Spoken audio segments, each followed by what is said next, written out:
আছে তোমাদের কাছে গর্ব করার মতো?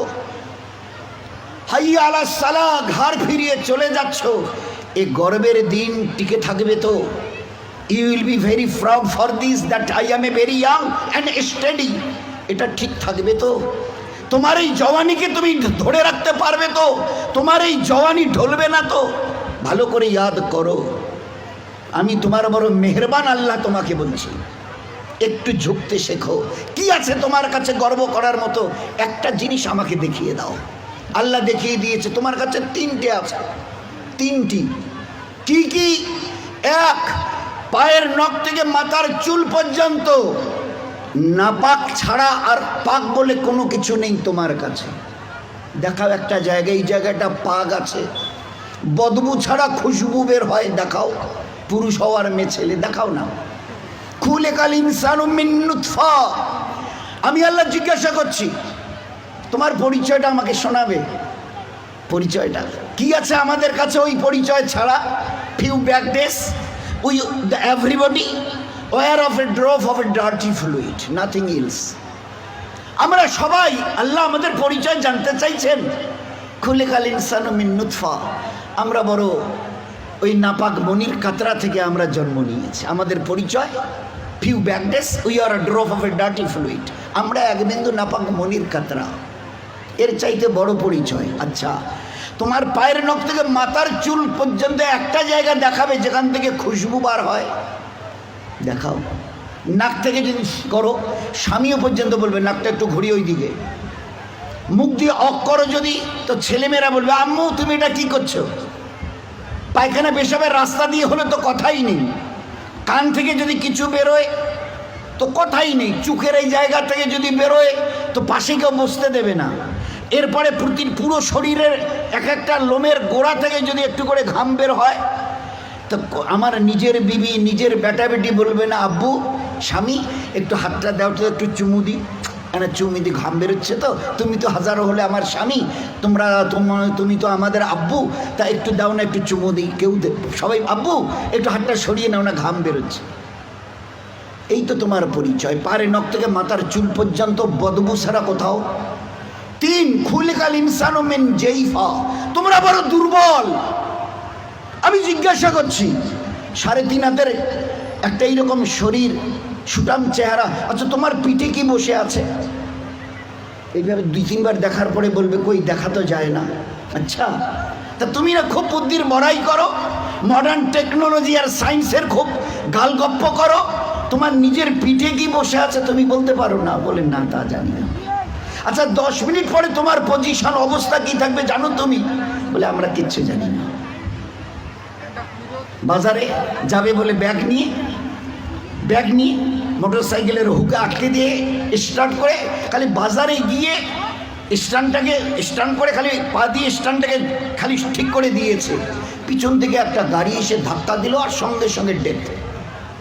লাশ নিয়ে বাড়ি চলে গেল। এসছিল বাজার করতে, বড় ঝোলা নিয়ে এসছিল, বড় আশা করে মেহমান অপেক্ষা করছে বাড়িতে। বাজার থেকে ব্যাগে বাজার যায়নি, তার লাশ চলে গেছে বাড়িতে। খুলিকাল ইনসানু মিন জাইফা। 4, আল্লাহ জিজ্ঞাসা করছে আব্দুর রহমান বয়স কত? হ্যাঁ আল্লাহ 42 চলছে। বাকি কত? I know nothing about my age. Nurjahan তোমার বয়স কত চলছে? আল্লাহ 45 চলছে। আচ্ছা এরপরে আর বাকি কত? তা আল্লাহ আমি কেমন করে বলবো? না না তোমার নিজের বয়স। তাহলে তা তো জানি না। এই তো তোমার অবস্থা, এই তো তোমার অবস্থা। তুমি এক বিন্দু নাপাক, তুমি বড় দুর্বল, তুমি বড় বদবুদার, আর তুমি তোমার নিজের 10 মিনিট পরের অবস্থা তাও তোমার জানা নেই। এরপরেও যে আল্লাহ তোমাকে তিলে তিলে তার দয়ায় এই সেকেল সুরত আর এইরকম হায়াত দিয়েছে, একবারও তার কথা ভাবো না? একবারও তার কথা ভাবো না যে কত দয়ায় তিনি তোমাকে প্রতিপালিত করেছেন? দেখবেন সবাই, আমরা তো ওই সময় থাকি না, ওখানে মেয়েরাই থাকে। বাচ্চা যখন জন্ম নেয় না, তো যারা দাদি নানি চাচি যারা ওখানে ভিতরে থাকে, ও তারা এবারে বাচ্চা বের হবার পরে এবারে হাতটার নখগুলো ভালো করে দেখেটাকে, কান টানগুলো ঠিক আছে কিনা, সব কিছু চোখ টোকগুলো, হ্যাঁ ঠিক আছে গো, ঠিক আছে, খবরদার বাচ্চা ছেলে হয়েছে মেয়ে হয়েছে, ঠিক আছে, সব ঠিক হয়েছে, সব আছে, চোখ আছে, বুরু আছে, মাথায় চুল আছে, হাত পা ওর নখটুকু পর্যন্ত বেশ গজিয়েছে। আচ্ছা, তো মুখে দাঁত কটা নেই কেন? কখনো ভেবেছ? এ জগতের ইনসান, ভেবেছ কখনো? সব বলছো ওকে, আচ্ছা দাঁত কটা যে নেই? আল্লাহ জবাব দিয়েছে তোমাকে বাঁচাবার জন্য। ওই সময় তোমার মুখে দাঁত কটা, যে আল্লাহ তোমার সব কিছু দিয়েছে, হাতের পায়ের নখ পর্যন্ত আছে, 2-4-5 দিন পরে কেটে দিতে হয়, সেখানে দাঁত কটা দিইনি কেন? তোমাকে বাঁচাবার জন্যে। আমাকে চেনো, আমি কত বড় মেহেরবান তোমার জন্যে। শুধু তোমাকে বাঁচানোর জন্যে তোমার মায়ের পেট থেকে বেরিয়ে আসার সময় তোমার মুখে দাঁত কটা দেয়নি। যদি দাঁত কটা পেতে না, তো মায়ের সিনার ওই নরম গোশে স্তনে কামড় দিয়ে দিয়ে ক্ষতবিক্ষত ঘা করতে, 3-4 দিন ওইভাবে ঘা তাজা হওয়ার পরে মায়ের চোখের সামনে তুমি তরপাতে, জবাই করা মুরগিকে যেভাবে তরপাতে দেখো, ওইভাবে মায়ের সামনে তরপাতে, আর তরপাতে তরপাতে মরে যেতে তুমি। তোমার মা একটাবার বুকে তুলে তার নিজের সিনা তোমার মুখে লাগাতো না, এই জন্য তুমি কামড় দিয়ে ঘা করে দিয়েছ।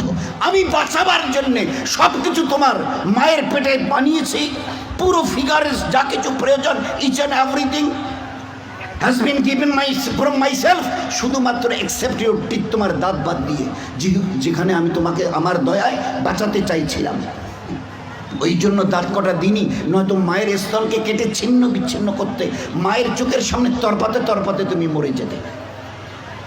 একটাবার চিন্তা করেছো আমার কথা? তোমার প্রতি কত দয়া করেছি। ফের এই বাচ্চাটা হাদিসে পাকের মধ্যে এসে আস্তে আস্তে যখন বড় হয়, তার বুবুকে, ভাইকে, আব্বাকে কিছু খেতে দেখে, শব্দ এর কানে আসে, আমারও ওই রকম দাঁত থাকলে আমিও খেতাম।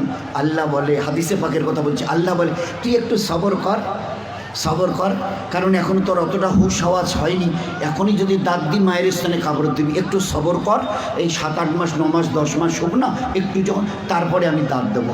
গোস্তের ওই নরম জায়গা থেকে আস্তে করে বাবা মা সব খুশি, আম্মা তোমার নাতির দাঁত গজিয়েছে শুনেছ? আচ্ছা, 2টো দাঁত গজিয়েছে, তো উঠতে দেখে সবাই খুশি। আচ্ছা, কখনো ভেবেছ এই দাঁতটা বাড়তে বাড়তে এই পর্যন্ত বারবার পরে আর বাড়ে না? Why? What is the reason of it? Who will give the answer? Who will give the answer? Anybody else of this world? আছে কেউ দুনিয়াওয়ালা ও মডার্ন সায়েন্স মডার্ন টেকনোলজিওয়ালা এই দাঁতকে গজাতে থেকে খুশি হয়েছো? বাড়তে বাড়তে এই পর্যন্ত বেড়ে গেছে, তারপরে আর বাড়ে না। কোন দুনিয়ার মডার্ন টেকনোলজি এর পিছনে কাজ করেছে বলো? বলো না। দেখেছো আমার দয়া? তারপরেও যদি যেভাবে বাড়ছিল, যদি আর 6টা মাস বাড়তো না, তোমার নিজের চেহারা আয়নায় দেখলে তুমি একবার দেখে আটকে উঠে বেহুশ হয়ে মরে যেতে, অজ্ঞান হয়ে মরে যেতে। কি বিকট চেহারা, নিচের দাঁতগুলো বেড়ে গিয়ে এইরকম, উপরের দাঁতগুলো বেড়ে গিয়ে এইরকম হতো তোমার চেহারাটা, বিকট একটা চেহারা হতো। আমি ওটাকে কন্ট্রোল করেছি। এই বাচ্চা তখন 7-8-10 মাসের, 1 বছর 1.5 বছরের বাচ্চা দেখে দাদা কি যেন, ভাইজান যেন কি কর্মর করে চিবোচ্ছে, বুবু যেন কি একটা খাচ্ছে শক্ত মতো, আব্বু যেন কি একটা শক্ত মতো চিবোচ্ছে, শোনা যাচ্ছে। আসমান থেকে আওয়াজ আসে, তুই একটু সবর কর না, তোকে হালকা জিনিস খাওয়াবার জন্য যে দাঁতটা এখন দিয়েছে ওটার নাম হচ্ছে দুধ দাঁত, এর ক্যাপাসিটি কম, হালকা জিনিস চিবোতে পারবি, শক্ত জিনিস চিবোলে না ও দাঁত ভেঙে যাবে, তো তুই একটু সবর কর। ফের কদিন পরে একটা করে নড়া শুরু করে, আম্মু এ দাঁতটা নড়ছে, ফের একটা একটা করে 32 টাকা আমি ট্রান্সফার করি, ফের ওখান থেকে গজানো শুরু করি। এইবারে তুমি নিজের দাঁত দিয়ে যত শক্ত হাড় হোক, পেয়ারা হোক, যা কিছু মন চায় খুব কর্মড়িয়ে চিবিয়ে খাও, কোনো অসুবিধা হবে না। এত বড় দয়ার দান দেখেও তুমি একটাবার আমার সামনে ঝুঁকাবে না? আচ্ছা, আমার কাছে তোমাকে ফিরে আসতে হবে না? বলো বলো যে ফিরবে না, ফিরবে না। আজ তুমি আস্তিন গোটাও, লাল চোখ দেখাও, আমার জমিনে দর্প ভরে পা রেখে চলো।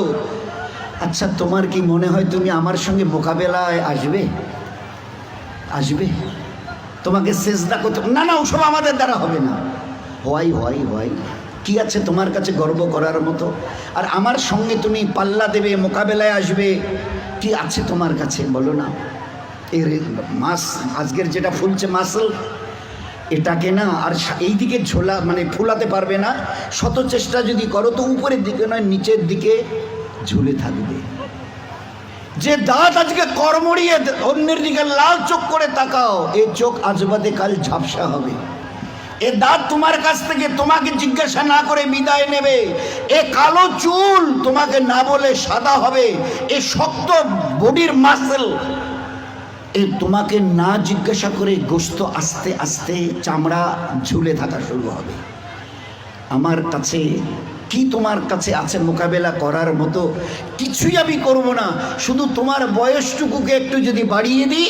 ও আম্মেরহু নুনাক্কিসহু ফিল খালক, মায়ের পেট থেকে বের হয়ে যেভাবে মুখ থুবড়ে পড়েছিলে, নিজের পায়খানা নিজের হাতে ওইভাবে ছেনিয়ে নিজের মুখে দিয়েছিলে না, আমাকে তুমি কি দেখতে চাও? একটু যদি হায়াতটুকু বাড়িয়ে দিই, মুখ থুবড়ে পড়ে থাকতে হবে, পাশ দিয়ে কেউ হেঁটে যেতে রাজি হবে না।